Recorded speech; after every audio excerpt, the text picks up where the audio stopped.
कल के कथा में श्रवण किए इस भागवत महात्म्य के प्रथम अध्याय को, जिसमें महाराज नारद जी को इस पृथ्वी पर आकर के भारी दुख देखना पड़ रहा है कि कैसे लोग धर्म के मार्ग को छोड़ करके अधर्म के पथ पर चलने वाले हो गए हैं। नारद जी से माता भक्ति का भेंट होता है। भक्ति माता कहती हैं कि आप कुछ उपाय करिए जिससे मेरे दोनों पुत्र फिर से हृष्ट पुष्ट हो जाए, और आपके तो दर्शन से ही मानो कि परमात्मा के दर्शन हो जाते हैं। आपके ही आशीर्वाद से, आपके ही कृपा से कयाधु पुत्र प्रहलाद जी परमात्मा को प्राप्त हो गए, माया पर विजय प्राप्त कर लिए। ध्रुव जी ध्रुव पद प्राप्त कर लिए। आप साक्षात ब्रह्मा जी के पुत्र हैं, आपको मेरा नमस्कार। आगे भक्ति देवी कहती हैं कि हे नारद जी, आप कुछ ऐसा करिए कि जिससे मैं तो अभी युवती हूं, मेरे दोनों पुत्र भी युवा हो जाएं। नारद जी ने कहा, अरे बाले, तुम क्यों चिंता करते हो? तुम चिंता मत करो। केवल चिंता करने से ऐसा हो जाता है कि पूरा शरीर नष्ट हो जाते हैं, मन काम करना छोड़ देता है, बुद्धि अपने कार्य में नहीं लग पाती है। तो चिंता क्यों करना? यदि कुछ करना ही है तो चिंतन करो। चिंतन और चिंता में शाब्दिक रूप से देखा जाए तो उतना अंतर नहीं है, परंतु अगर ऐसे देखा जाए गूढ़ रूप से तो बहुत बड़ा अंतर है। चिंता हम संसारिक लोगों के करते हैं।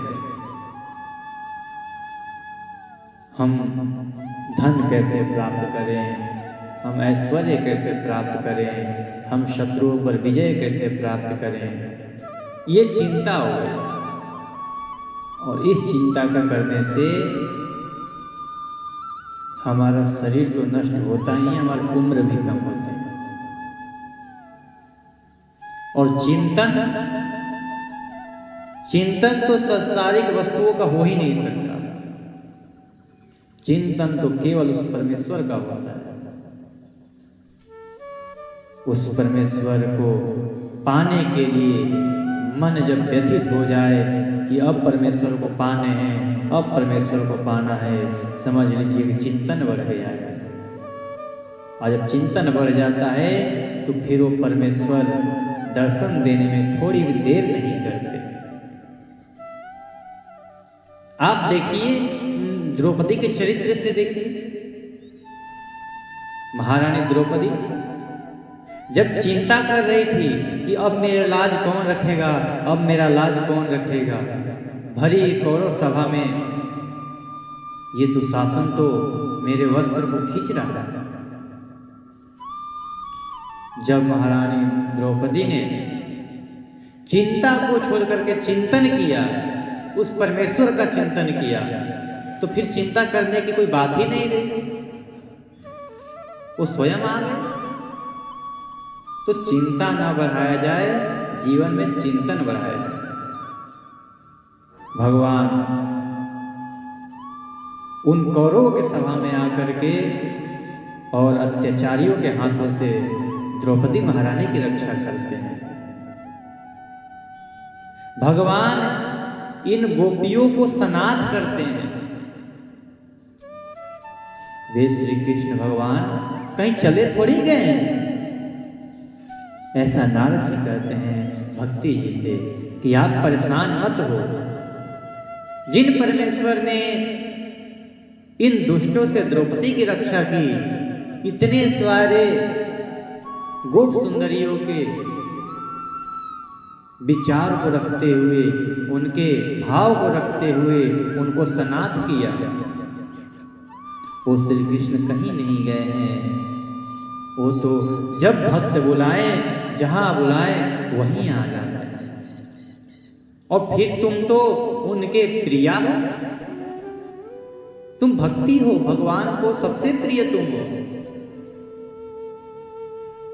तुम्हारे बुलाने पर तो भगवान नीचों के घर भी आ जाते हैं। एक बार बुलाए तो सही। कहते हैं कि सत्य, जो सतयुग है, त्रेता है, द्वापर है, इन तीनों युगों में ज्ञान वैराग्य यही दो मुक्ति के साधन थे। यदि किसी को मोक्ष पाने हैं तो या फिर ज्ञान से पा सकते हैं या वैराग्य से पा सकते हैं। किंतु इस कलयुग में तो केवल और केवल एक भक्ति ही साधन है उस मोक्ष को प्राप्त करने के लिए। उस परमेश्वर को प्राप्त करने के लिए केवल और केवल भक्ति ही एक साधन रह गई है। यह सोच करके ही भगवान श्री हरि ने अपने सत्य रूप से तुम्हें प्रकट किया था। वो जानते थे कि कलयुग में कोई ज्यादा ज्ञान प्राप्त करने में असमर्थ रह जाएगा, कोई वैराग्य को प्राप्त नहीं कर पाएगा, तो इन जीवों का कल्याण कैसे होगा। तब उन्होंने अपने सत्य गुण से, सत्य स्वरूप से तुम्हें प्रकट किया। तुम तो भगवान श्री कृष्ण की साक्षात प्रिया हो, परम सुंदरी हो। जब परमेश्वर ने तुम्हें प्रकट किया तब तुम हाथ जोड़ करके एक दासी की भांति उनसे प्रार्थना की कि हे नाथ, मेरे लिए क्या आज्ञा है, मैं क्या करूं। भगवान नारायण तुम्हारे ऐसी वाणी को सुन करके और तुम्हें आज्ञा दी कि हे देवी, तुम जा करके मेरे भक्तों का पोषण करो। तुम्हारे लिए और कोई कार्य नहीं है, केवल और केवल मेरे भक्तों का पोषण करो। तुमने सहज में ही परमात्मा के उस आज्ञा को स्वीकार कर लिया। तब परमेश्वर ने कहा कि भक्ति अकेले पड़ जाएगी, इसको किसी दासी की आवश्यकता पड़ेगी। तब तुम्हारी सेवा के लिए, तुम भक्ति की सेवा के लिए उन्होंने मुक्ति को तुम्हारी दासी बना दिया। महाराज, भक्ति की दासी है मुक्ति। भक्ति जैसा कहेगी मुक्ति को वैसा ही करना पड़ेगा। और ज्ञान और वैराग्य को तुम्हें पुत्र के रूप में दिया। तुम अपने साक्षात स्वरूप में वैकुंठ में तो भक्तों का पोषण करती ही हो, भूलोक में भी तुम छाया रूप धारण करके उनके हृदय में बैठ करके, भक्ति कहीं दिखती नहीं है, भक्ति तो अंदर छाया रूप में है, आ करके और भक्तों का पोषण करती हो पृथ्वी लोक पर। जब तुम उस वैकुंठ से चल करके इस पृथ्वी लोक पर आई, अपनी दासी मुक्ति और अपने दोनों पुत्र ज्ञान और वैराग्य को लेकर के, तब इस कलयुग के लोगों ने, इस कलयुग में इतने पाखंड बढ़ गए, इतने पाखंड बढ़ गए कि तुम्हारी दासी पाखंड रूपी रोग से ग्रसित हो गई। अब वो करे तो करे क्या, वो धीरे धीरे क्षीण होने लगी। लोग भक्ति करते थे पाखंड से। जब उसने ये सब बताया तुम्हें तो तुमने उनको आज्ञा दे दिया कि तुम वैकुंठ लोक को चली जाओ और जब मैं बुलाऊंगी तब तुम आ जाना। तो हे भक्ति देवी, वो मुक्ति भी नित्य रूप से उस वैकुंठ में विराजमान है और जब आप उनको स्मरण करते हैं तो वो आकर के यहाँ भक्तों को मुक्ति दे देती हैं, भक्तों को प्राप्त हो जाती है। और फिर ज्ञान और वैराग्य, ये दोनों को तो तुमने पुत्र माना था, इसलिए बोले कि प्रभु इनको नहीं भेजना है, तो आपने इन दोनों को अपने पास ही रखा। और फिर भी कलयुग में इनकी उपेक्षा होने के कारण ये वृद्ध हो गए। इस कलयुग में ना कोई ज्ञान को पाना चाह रहा है, ना कोई वैराग्य को पाना चाह रहा है। इनका जो महत्व था वो सतयुग में था, त्रेता में था, द्वापर में था। इस कलयुग में तो केवल और केवल भक्ति की ही प्रशंसा है, भक्ति का ही सम्मान है, इसीलिए ये वृद्ध हो गए हैं। लेकिन तुम चिंता मत करो, इनके नवीन जीवन का ये कैसे ठीक हो, इसका कुछ मैं उपाय सोचता हूं। क्योंकि संतों का एक स्वभाव होता है कि भले ही विधान के विपरीत हो, यदि उनको जिस पर दया आ गई ना तो उसको उस पर दया करने ही पड़ते हैं, वो दया कर ही देते हैं। अभी आगे के प्रसंग में हम लोग सुनेंगे गोकर्ण के चरित्र में। महाराज आत्मदेव के भाग्य में पुत्र था ही नहीं, परंतु ऋषि प्रसन्न हो गए, बोले कि ये ब्राह्मण बहुत दुखी है। तब उन्होंने फल दिया कि चलो तुम्हारा भाग्य भी मैं बदल देता हूं, तुम्हारे पुत्र प्राप्त होंगे। पर बोलते हैं ना कि जब किस्मत में ही ना हो, किस्मत के नाम को तो सब जानते हैं, लेकिन किस्मत में क्या लिखा है मेरे राम जानते हैं। सब जानते हैं कि किस्मत एक कुछ होती है, लेकिन किस्मत में क्या लिखा है वो केवल परमात्मा जानता है। वही कहते हैं कि भक्ति देवी तुम चिंता मत करो, मैं तुम्हारे इन दोनों पुत्रों को नवीन जीवन देने के लिए कुछ उपाय जरूर करूंगा। लेकिन एक बात मैं तुम्हें बता दूं कि कलयुग के जैसा कोई दूसरा युग हुआ ही नहीं है। इस युग में तुम्हें घर घर में प्रत्येक पुरुष के हृदय में स्थापित मैं करूंगा। तुम इस बात की चिंता मत करो कि तुम्हारा यहाँ पे विनाश हो जाएगा, तुम यहाँ रहोगी नहीं। घर घर में सभी भक्तों के हृदय में मैं तुम्हारा वास करवाऊंगा।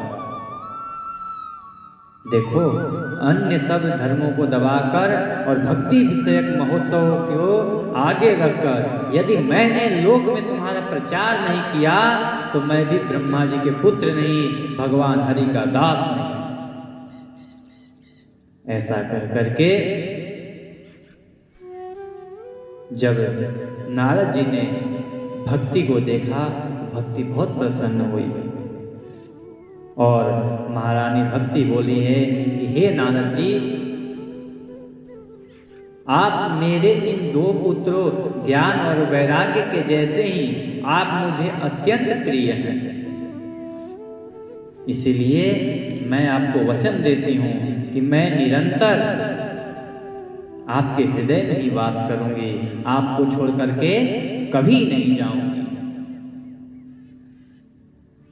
आपके इन वचनों को सुन करके मेरे सारे दुख दूर हो गए हैं, मेरे अंदर जो पीड़ा हो रही थी वो पीड़ा भी नष्ट हो गई। अब हे नाथ, हे मुनिवर, एक कृपा और कर दीजिए, इन दो मेरे पुत्रों में भी चेतना आ जाए, कुछ ऐसी कृपा करिए।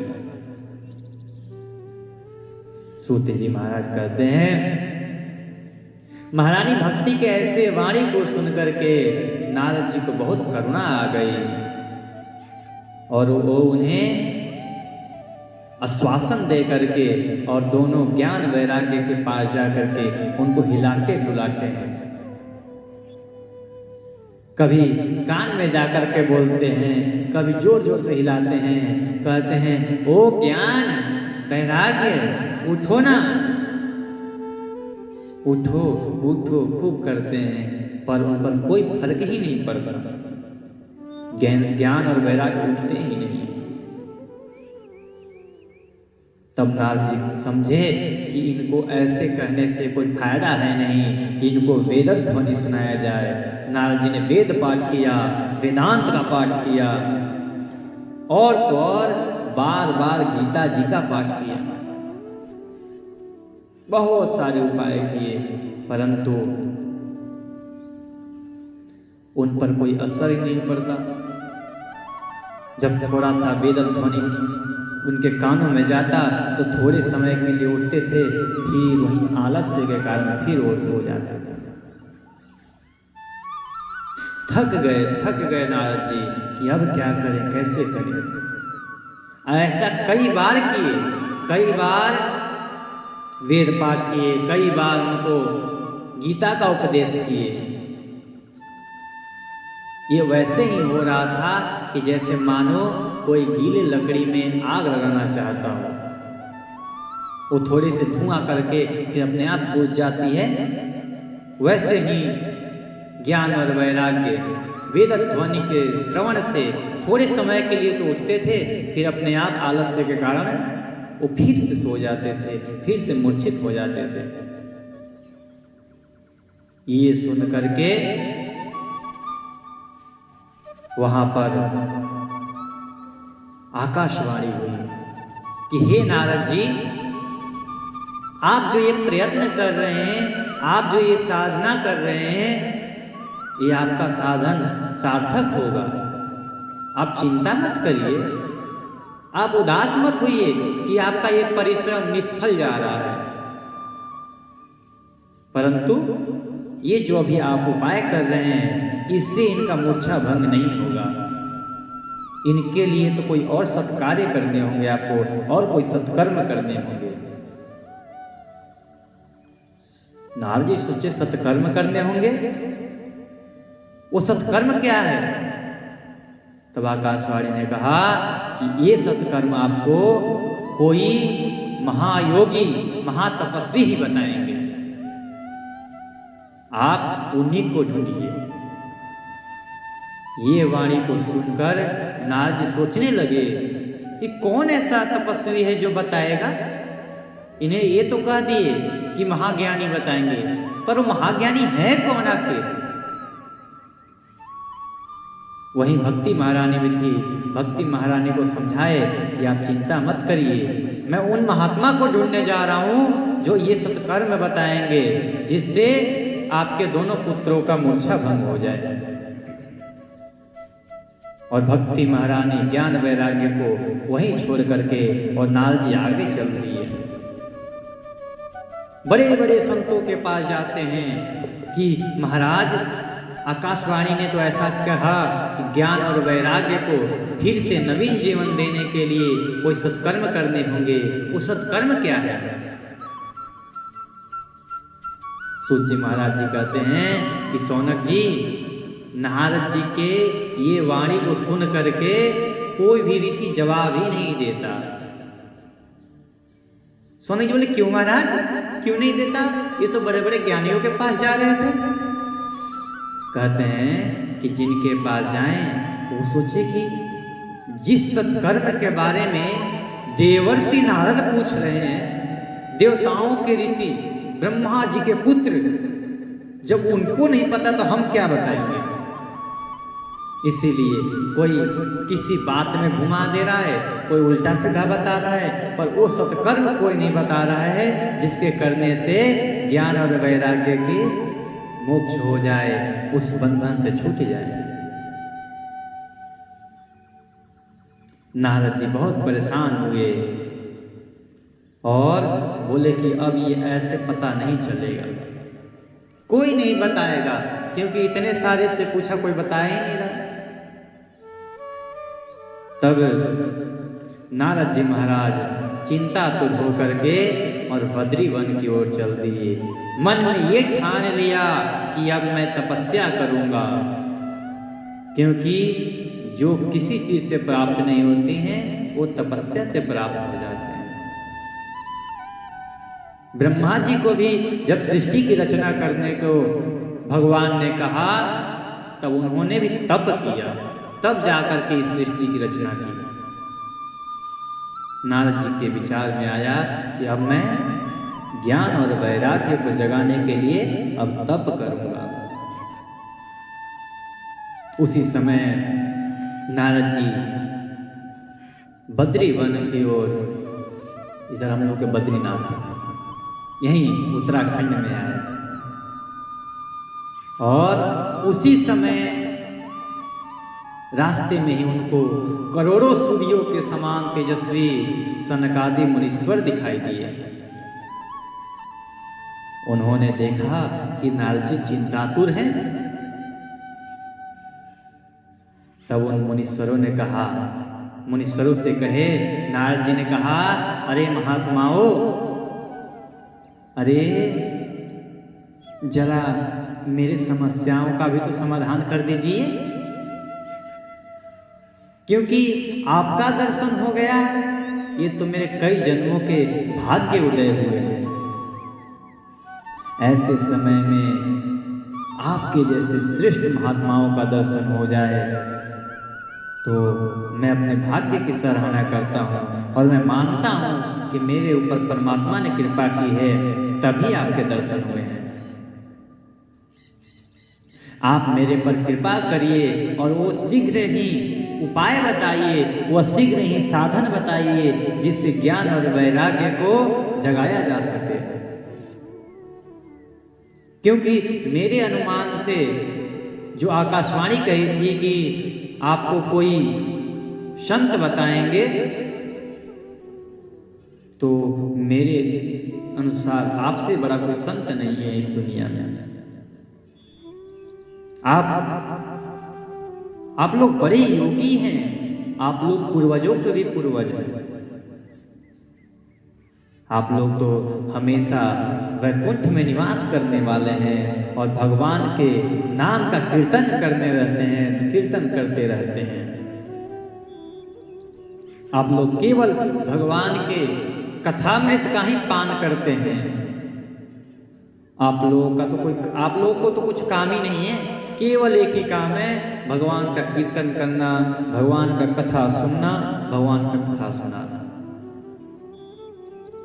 आप केवल हरि शरणम हरि शरणम हरि शरणम करते रहते हैं। इससे आपकी आयु कभी बढ़ती नहीं है। आपको जब भी देखा जाए आप केवल और केवल 5 वर्ष के दिखाई देते हैं। आप हैं तो पूर्वजों के भी पूर्वज, ब्रह्मा जी के प्रथम पुत्र हैं आप, परंतु आपको जब भी देखा जाए केवल और केवल 5 वर्ष के दिखाई देते हैं। आपके महानता को क्या कहा जाए। आप में इतने सामर्थ्य है कि आप किसी को भी उस वैकुंठ से इस धरती पर पटक सकते हैं और इस धरती से उस वैकुंठ तक पहुंचा सकते हैं। पूर्व काल में आपने थोड़ी सी अपनी इस भ्रुकुटी को टेढ़ी की थी, थोड़ी से क्रोध किए थे, तो भगवान के जो 2 मुख्य पार्षद थे जय और विजय, वो भी इस धरती पर आकर के और राक्षस बन गए थे। और फिर आपने जब उन पर कृपा कर दी तो फिर यहीं से चल करके और फिर वैकुंठ को चले गए। धन्य हैं आप, धन्य हैं आप। और इस समय आपका दर्शन हो गया, ये तो बड़े सौभाग्य की बात है। मैं दुखी हूं प्रभु, आप मेरे स्वभाव को जानते हैं कि मैं हमेशा प्रसन्न रहता हूं, परंतु आज चिंतातुर हूं, आज दुखी हूं मैं। और मेरे को जानते हैं आप कि मैं सदा दुखियों के दुख को देख कर के ही दुखी होता हूं, इसलिए मुझ पर आपको अवश्य ही कृपा करनी चाहिए।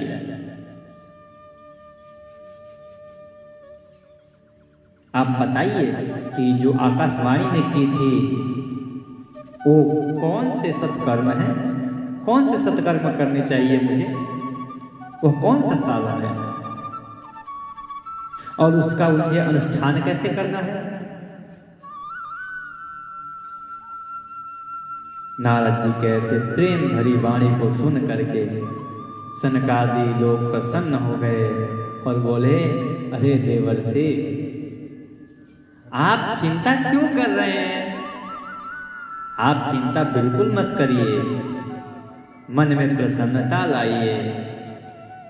उनके उद्धार का तो उपाय पहले से ही आपने बना दिया है, पहले से ही विद्यमान है उनके उद्धार का उपाय। नारद जी, आप धन्य हैं, आप विरक्तों के शिरोमणि हैं। विरक्त शिरोमणि भगवान श्री कृष्ण के आप परम प्रिय दास हैं, परम प्रिय सेवक हैं। आप भक्ति के लिए जो ये उद्योग कर रहे हैं, जो परिश्रम कर रहे हैं, ये आपके लिए कोई आश्चर्य की बात नहीं है। अब ना जाने ऐसे ऐसे कितने उद्योग करते आए हैं। आप जिस सत्कर्म के बात कह रहे हैं वो सत्कर्म भागवत कथा है। ज्ञान वैराग्य कैसे ठीक होंगे? भागवत कथा से। और इस भागवत कथा का उपदेश आपने ही वेद व्यास जी को दिया था। द्रव्य यज्ञ, तपो यज्ञ, द्रव्य यज्ञ, तप यज्ञ, योग यज्ञ, स्वाध्याय यज्ञ, ये सब मुक्ति को देने वाले हैं। पंडितों ने ज्ञान यज्ञ को ही सबसे प्रधान माना है और सबसे मुक्ति दायकों में सर्वप्रथम साधन ज्ञान यज्ञ को माना गया है। इसीलिए आप ज्ञान यज्ञ करिए, और वह ज्ञान यज्ञ क्या है? श्रीमद् भागवत ज्ञान यज्ञ। हम और किसी यज्ञ को ज्ञान यज्ञ नहीं कहते, परंतु इस भागवत को, इस श्रीमद् भागवत को ही ज्ञान यज्ञ कहते हैं। ये ज्ञान यज्ञ है। इस श्रीमद् भागवत का ही पारायण करने से ज्ञान और वैराग्य को मोक्ष मिलेगी, मुक्ति मिल जाएगी। जिसका गान सुखदेव जी ने स्वयं किया है, उसके शब्द सुनने से ही भक्ति, ज्ञान, वैराग्य, इन तीनों को बल मिलेगा और ये लोग स्वस्थ हो जाएंगे। ज्ञान और वैराग्य के कष्ट भी मिट जाएगा, भक्ति प्रसन्न हो जाएगी।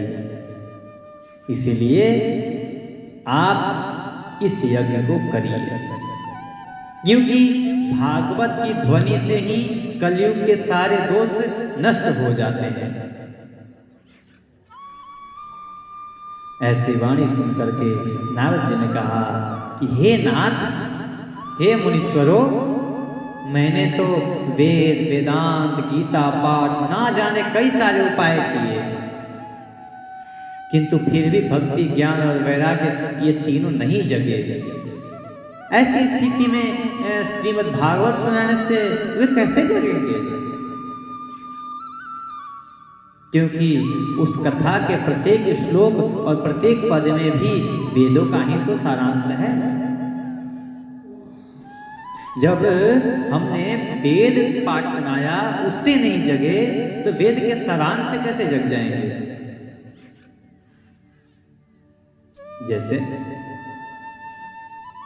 कोई पिता है, पिता से पुत्र उत्पन्न होता है, तो जिस कार्य को पिता नहीं कर पाया उसको पुत्र कैसे कर पाएगा?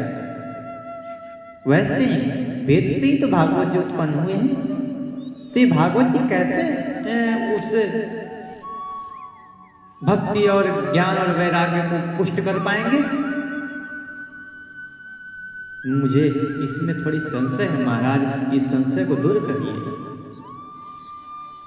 और इस कार्य में विलंब मत करिए और मुझे बताइए जरा सनकादि ने कहा कि देखो, श्रीमद् भागवत की कथा ना वेद और उपनिषदों के सार से बनी हुई है, इसलिए उनसे अलग उनकी फल रूपा होने का कारण वह बड़ी उत्तम जान पड़ती है। जिस प्रकार मान लीजिए आम का फल है, मीठा होता है। हम ये सोच लें कि आम का फल मीठा होता है, तो आम के फल जब मीठा होता है तो आम का वृक्ष कितना मीठा होता होगा। और आम के फल को छोड़कर के हम आम के वृक्ष खाने लगे तो दांत ही टूट जाएंगे हमारे। तो यही है ना। अब हमने ये सोच लिया कि जब आम मीठा है तो आम का वृक्ष और मीठा होगा। ऐसा नहीं है। आम का वृक्ष जितना कठोर होता है उससे कई गुना मीठा आम का फल होता है। तो इसका मतलब ये नहीं है कि बस आम का वृक्ष लगाए और बस उसी समय उसी को काट काट के खाना शुरू कर दे, कि आम इसी से तो उत्पन्न होगा, इसी को काट के खाना शुरू कर दे। यहां पर वही है।